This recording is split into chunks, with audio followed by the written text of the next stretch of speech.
अस्सलाम वालेकुम and welcome to another video. इस वीडियो में हम कुछ जावास्क्रिप्ट की कुछ मिक्स चीज़ें और कुछ टर्मिनोलॉजीज़ सीखेंगे। वैसे जावास्क्रिप्ट की टर्मिनोलॉजीज़ तो बहुत सारे हैं, मतलब जो जावास्क्रिप्ट में यूज़ होती है, बट मैं कुछ बेसिक चीज़ें आप लोगों के साथ शेयर करना चाहता हूँ क्योंकि ये जावास्क्रिप्ट का जो कोर्स अभी हमने स्टार्ट किया है, इसमें अभी बिगिनिंग में कुछ वर्ड शायद मैं यूज़ करूँ या फिर आप लोग वैसे कहीं और वीडियो देख रहे हो या कहीं आर्टिकल पढ़ रहे हो और आप ये वर्ड्स या टर्मिनोलॉजीज़ आपको दिखे तो आपको आइडिया हो कि ये जावास्क्रिप्ट की ही चीज़ है, कुछ नई बला नहीं, मतलब डरने की ज़रूरत नहीं है। तो इसलिए मैं आप लोग के साथ एक शॉर्ट सी वीडियो में ये चीज़ें शेयर करना चाहता हूँ। तो सबसे पहले एक वर्ड है जो कि आप बहुत ज़्यादा सुनोगे जावास्क्रिप्ट में, और वो है केस सेंसिटिव। केस सेंसिटिव क्या चीज़ है? मतलब हो सकता है आप लोगों ने CSS में ये सुना हो, बट CSS में इसकी इतनी ज़रूरत नहीं है, उसका इतना यूज़ नहीं है जितना जावास्क्रिप्ट में। केस सेंसिटिव ये होता है कि मतलब एग्जांपल मैं आपको देता हूँ। फॉर एग्जांपल ये एक वर्ड है मेरे पास, ये, और ये मेरे पास एक और वर्ड है।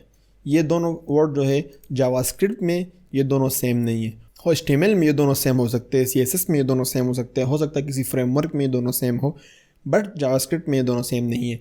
क्यों सेम नहीं है? इसका S कैपिटल है, तो यही इसी को केस सेंसिटिव कहते हैं। मतलब जैसे आपने एक वर्ड जहाँ पे यूज़ किया है, आपको अगर दोबारा वो वर्ड यूज़ करना है तो आपको एग्जैक्टली सेम यूज़ करना है जो आपने यूज़ किया हो। फॉर एग्जाम्पल यहाँ पर मैं लिख दूँ सेम थिंग, यहाँ पर लिख दूँ सेम थिंग, अगेन ये सेम नहीं है। अगर एक और अब मैं लिख दूँ सेम थिंग, ये तीनों सेम नहीं है। ये तीनों जावास्क्रिप्ट में अलग अलग है।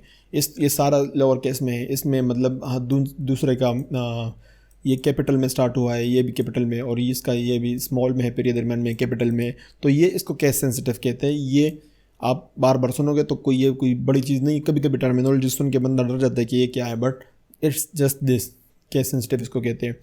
दूसरा कैमल केस, एक वर्ड आप लोग बहुत सुनो, कैमल केस इसको कहते हैं। देखो इसमें से तीसरा वर्ड जो है इसको कैमल केस कहते हैं।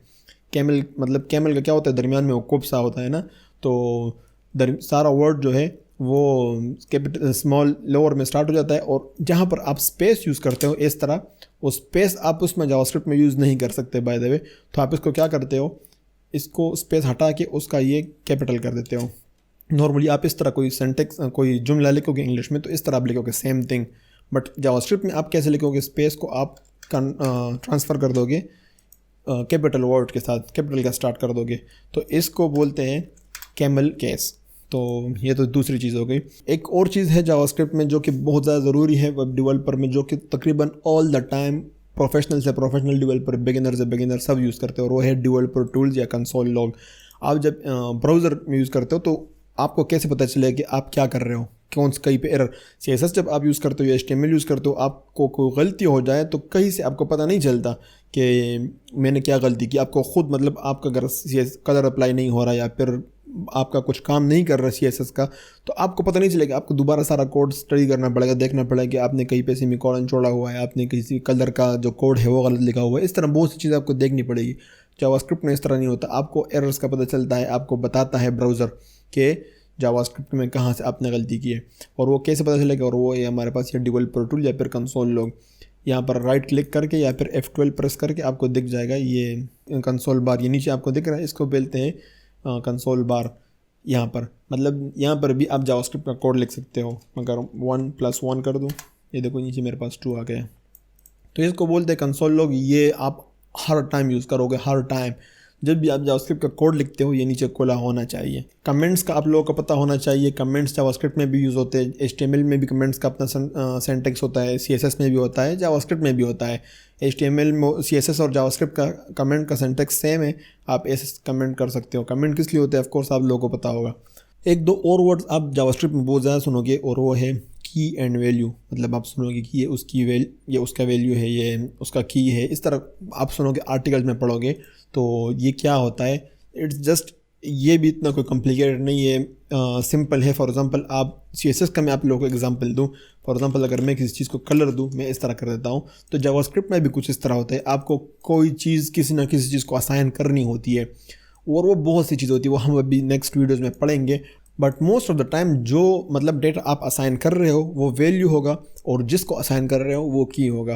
तो CSS का एग्जांपल ले लो। CSS में भी इसको हम वैल्यू कहते हैं और इसको हम प्रॉपर्टी कहते हैं, प्रॉपर्टी का नाम हम देते हैं।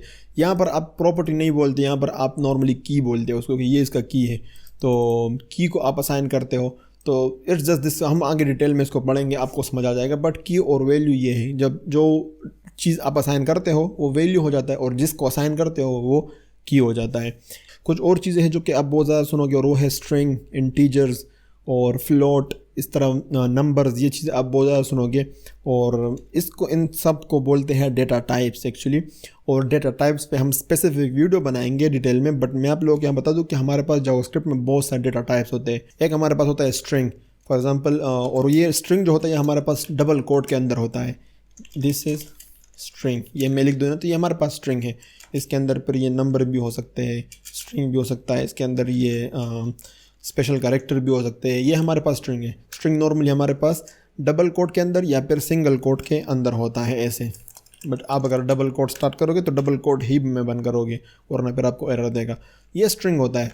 नंबर हमारे पास क्या होता है, इंटीजर हमारे पास क्या होता है, इंटीजर ये होता है नंबर, ये आप कुछ नंबर लिख दो, ये हमारे पास इंटीजर होता है। और फ्लोट एक्चुअली इसको नंबर भी कहते हैं, इसको इंटीजर भी कहते हैं। बट यहाँ पर डिफरेंट फिर इसमें आ जाता है कि ये जो हमारे पास नंबर है जिसमें डॉट आ जाता है, इसको फिर फ्लोट कहते हैं जावास्क्रिप्ट में। स्पेसिफिक आप कर दो ना, आप अगर किसी को बोल देना कि उसकी जो वैल्यू है वो नंबर है, तो आपको बोले क्या नंबर है, आप और स्पेसिफिक करना चाहते हो, स्पेसिफिक करना चाहते हो, तो आप ये बोल सकते हो कि वो फ्लोट नंबर है, तो वो बंदा समझ जाएगा चाहे उसमें अंदर डॉट है, इस तरह। इसको फ्लोट कहते हैं। और इसको इंटीजर कहते हैं जिसमें डॉट ना हो। एक और हमारे पास डेटा टाइप है और वो है बूलियन। ये बूलियन, BOOLEAN, बूलियन क्या होता है, ये जस्ट ट्रू फॉल्स, ये भी हमारे पास ट्रू एंड फॉल्स। अब ये चीज़ आपको शायद वो ना आए, ज़्यादा सेंस ना बने, बट आप जस्ट ये मैं आपको टर्मिनोलॉजी सिखा रहा हूँ कि ये टर्मिनोलॉजीज आप एक्सपेक्ट करो थ्रू आउट इस सारा जो हम कोर्स पढ़ेंगे। ट्रू फॉल्स को, ये हमारे पास बूलियन है, ये भी वैल्यू है। कभी वो वैल्यू ट्रू होगी, कभी फॉल्स होगी, कभी वैल्यू फ्लोट होगी, कभी वैल्यू इंटीजर या नंबर होगी, कभी वैल्यू स्ट्रिंग होगी। इस तरह हमारे पास ये सीन चलते रहते हैं। कभी हमारे पास वैल्यू जो होगी वो नल होगी, कभी हमारे पास वैल्यू होगी अनडिफाइंड होगी, कभी हमारे पास वैल्यू होगी ऑब्जेक्ट। ये सारे हमारे पास डेटा टाइप्स हैं। इस डेटा टाइप्स के बारे में हम डिटेल वीडियो 2-3 वीडियो के बाद पढ़ेंगे। बट ये कुछ कॉमन चीज़ें थी जो आप लोगों के साथ में शेयर कर रहा था, ये आप इस कोर्स में थ्रू आउट सुनोगे। तो I think that's it for this video. मिलता है इंशाल्लाह नेक्स्ट वीडियो में एक और टॉपिक के साथ।